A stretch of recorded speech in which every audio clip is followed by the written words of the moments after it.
My goal is to climb the highest mountain of every country in the world. That was me 3 years ago. Since then, I've climbed the highest point of 33 UN countries, 34 including Taiwan, peaks like Mont Blanc, the highest peak of Western Europe, Mount Fuji in Japan, which is one of the most climbed mountains in the world, Toubkal in Morocco, technical peaks like Grossglockner, Studelgrat, Trasa Martinovka on Gerlach, Slovakia. I feel like I'm Alex Honnold. Kind of you are. As a kid. When he was 5 years old. When he was going to McDonald's with his friends. And many more. But it was not until the summit of Denmark, Singapore and peaks like Malta that I realized not every country has a mountain. I lied. Jokes aside, of course, it's the highest natural point of every country I want to reach. Some countries are just lower and some are higher, like Nepal, China, Everest. It's also cool to visit every single country, so I'm really excited about that. So, I thought it would be cool to investigate how high are the actual country high points of the world. So I have a list here that I think I printed from Peakbagger of 253 peaks, ranging from China, Nepal, Mount Everest down to Maldives, 3 meters. But on my list there's 193 UN member nations and also Taiwan and Antarctica. That leads us to the next problem. Not every country is Not every country has a mountain. 2. Not every country is a country. What? What do we mean by countries? So on my list I count the UN member states except for Taiwan and Antarctica. I really consider Taiwan a country, but there are some states like Kosovo that are not recognized by the UN. Somaliland, the Vatican in Italy is I think an observer state. I probably have to do that one, but it's easy, so no problem. So let's start from the lowest, shall we? So Maldives, a very beautiful place. I think my parents have been there. I think that would be a great finish of the project. Just have a drink on the beach, go to the highest point of the beach. That's what I imagine. Tokelau, I don't know what that is. Tuvalu, okay, I heard about this country. Hopefully still there when I go. Please, we need to take care of the environment so it doesn't get washed away. The sea levels are rising. This is a very small country. I think it's just 50 to 100 meters wide, and it's not a very well visited place, but it would be super cool to go. 5 meters. There are some British territories, Cocos Islands, Marshall Islands, Micronesia, Cayman Islands, Bahamas, Bermuda. Safe to say, list 100 on this 253 peaks list are below 500 meters above sea level. So those are gonna be easy. It's just not so easy to get there all the way to Micronesia, probably some in the Caribbean as well. Way out in the Pacific Ocean, east of Japan, there's Fiji, I think, it's a country as well.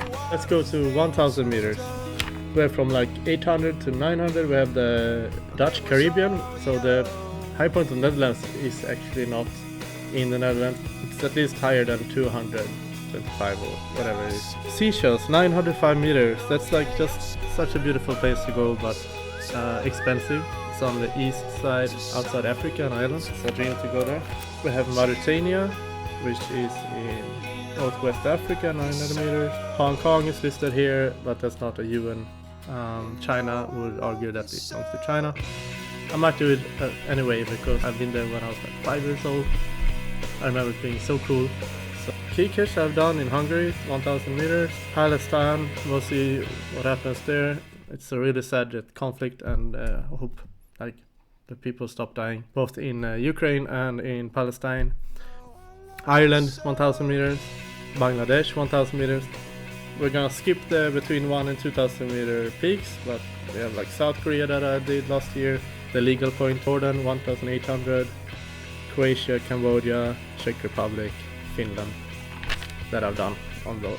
So it's 100 more between 1000 and 2000 meters. So then we have between 2 and 3000 meters. That's a full page from 119 to 60. That's around 80 peaks.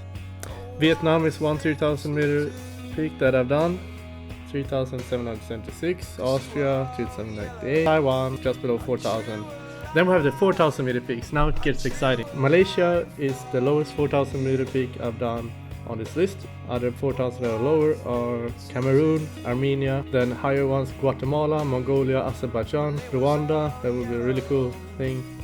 Papua New Guinea 4,500, Ethiopia, Switzerland of course is one of the few ones I have in the EU states left. Uzbekistan, this one is not accurate, it says Kasret Sultan but Eric Gilbertson from Twins to the Tops. Eric and Matthew are some of the most prominent high pointers that I know, and they have more than 140 high points, so I follow them. They actually measured, Eric measured that Kasret Sultan is not the highest point of Uzbekistan, so they changed the high point, and I think it's called Alpomish.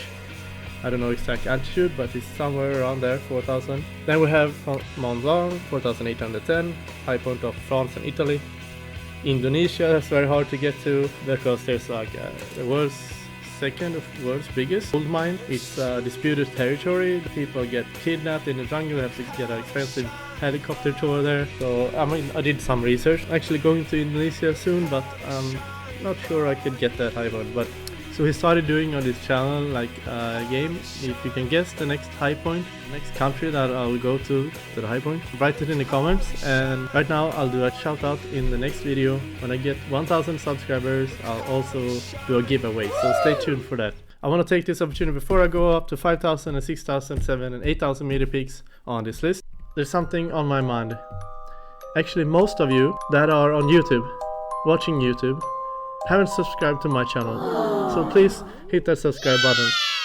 Antarctica, which is not a country. Countries go there for research and stuff, but no one really owns Antarctica. So still on my list because it's one of 7 summits. So all the 7 summits are actually on the country high points list. For the 5,000 meter, Venezuela is 4,900. Uganda, Congo, Turkey 5,137. Georgia, that's a hard one. Mexico, Russia will be hard right now. I don't know if I can enter. Colombia, Myanmar is also difficult because of politics right now. That's one of the high points that the fewest people climb, I think, except for like Bhutan, you know, that no one has climbed. But I think 1 or 2 teams only have climbed Myanmar's highest mountain. Hakakabu, that's a hard thing to say. Tongue twister. Hakakabu Rasi, 5,881. Then we have Kilimanjaro, would be an easy one but expensive. I will just do it summertime. Mount Logan, much harder. United States, Denali, Bolivia, that we're going to 6,000 now. Then the list gets quite small. We have Chile, Ojos del Salado, Peru, Nevado, Huascaran. We have Chimborazo, which is actually the highest mountain in the world if you measure from the center of the earth, because the earth is not really exactly round, so it's a bit oval and it's wider near the equator. So Chimborazo is actually the highest mountain in the world if you measure from the center of the earth. Then we have Bhutan, which is holy, it's sacred, no one is allowed to climb it. I think mountaineering over 6,000 meters has been banned since the 90s. Correct me if I'm wrong. Then we have a really dangerous mountain, the 8,000 meter Kanchenjunga or Kanchenjunga in India, 8,500. Pakistan K2, you know this one. Nepal, Mount Everest. China, Mount Everest. So actually when I get to Everest, I'll get 2 in one. That's it for this video. Thank you for watching, and I'll see you on the next one.